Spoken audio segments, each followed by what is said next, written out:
cerita yang punya logika. Bagi yang tidak punya logika, skip aja. Para pembela Rizik FPI 212 harus gigit jari. Dua musuh mereka, Presiden Jokowi dan Polri, ternyata dipercaya masyarakat.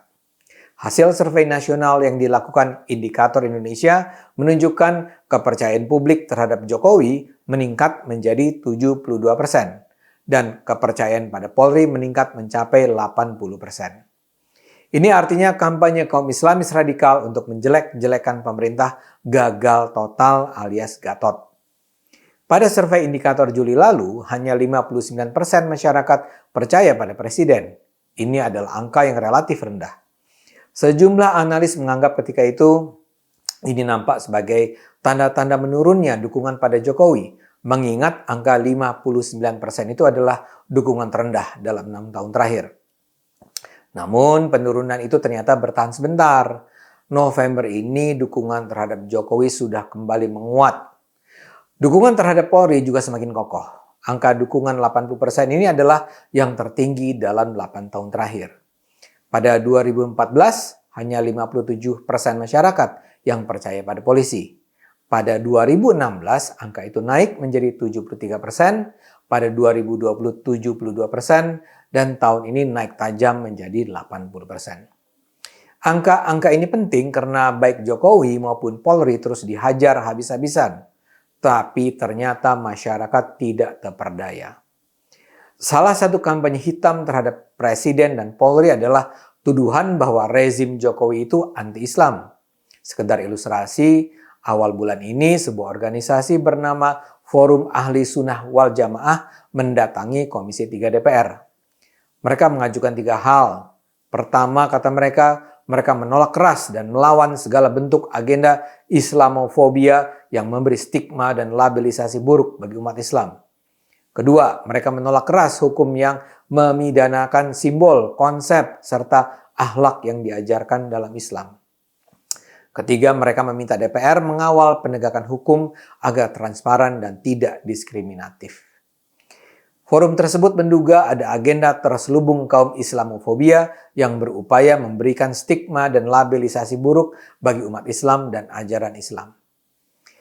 Apa yang dilontarkan forum ini nampak menjadi agenda kampanye utama kaum Islamis selama ini. Jokowi dan Polri terus-menerus digambarkan sebagai ancaman bagi umat Islam Indonesia. Tuduhan ini terutama dikaitkan dengan ketegasan sikap Jokowi dan Polri dalam beberapa tahun terakhir ini. Jokowi dan Polri memang terlihat tidak ragu. Pemerintah dengan tegas menangkap Rizik Syihab, menahan Munarman, membubarkan HTI, tidak memperpanjang izin FPI, menolak memberi izin penyelenggaraan reuni 212. Polri juga dengan tegas menghabisi anggota Laskar FPI yang menyerang polisi pada kasus baku tembak di tol 50 km Jakarta Cikampek. Densus 88 juga sukses membongkar dan menangkap jaringan teroris di berbagai daerah. Itu semua dijadikan alasan bagi kaum Islamis untuk menuduh rezim ini sebagai pemerintah anti-Islam. Kebohongan itu terus diulang-ulang.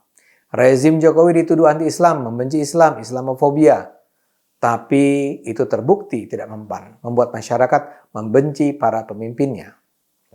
Rakyat ternyata tidak mudah tertipu dengan narasi-narasi penuh kebohongan itu. Kepada Presiden Jokowi, rakyat nampaknya percaya karena melihat terutama keberhasilannya memimpin Indonesia dalam perang melawan COVID. Jokowi bukan cuma sukses memimpin Indonesia menghadapi wabah yang semula dianggap akan menimbulkan kiamat kecil bagi Indonesia.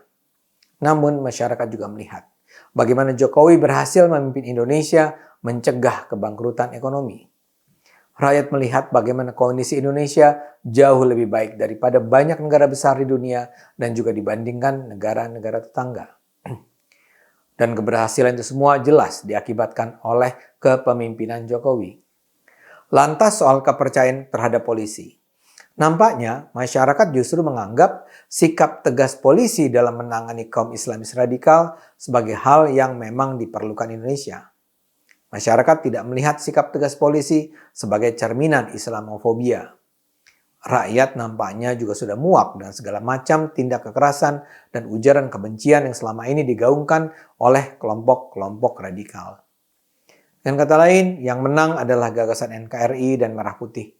Yang kalah adalah mereka yang memperjuangkan syariah dan khilafah. Bagi masyarakat, pembubaran HTI dan pembukaan FPI nampaknya tidak dipandang sebagai tindakan yang anti-demokrasi.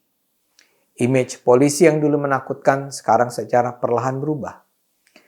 Dan ketegasan sikap polisi yang ditunjukkan dalam kasus-kasus tertentu tidak dipandang sebagai perilaku anti-HAM yang mengancam demokrasi. Sebagai ilustrasi, sikap tegas polisi dalam menangani para demonstran dalam sejumlah kasus selama ini digambarkan sebagai cerminan sikap represif anti-demokrasi. Begitu juga ketika polisi menghapus mural-mural di ruang publik yang menghina pemerintah. Itu juga diframe sebagai pembatasan terhadap kebebasan berekspresi. Kini terbukti narasi dan frame semacam itu tidak berhasil menghancurkan dukungan terhadap pemerintah.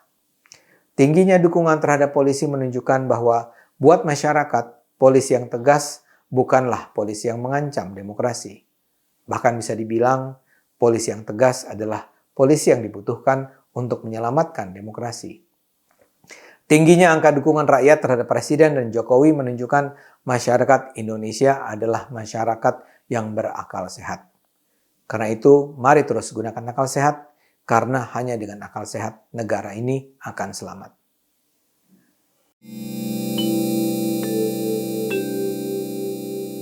Video ini hanya untuk mereka yang punya logika. Bagi yang tidak punya logika, skip aja.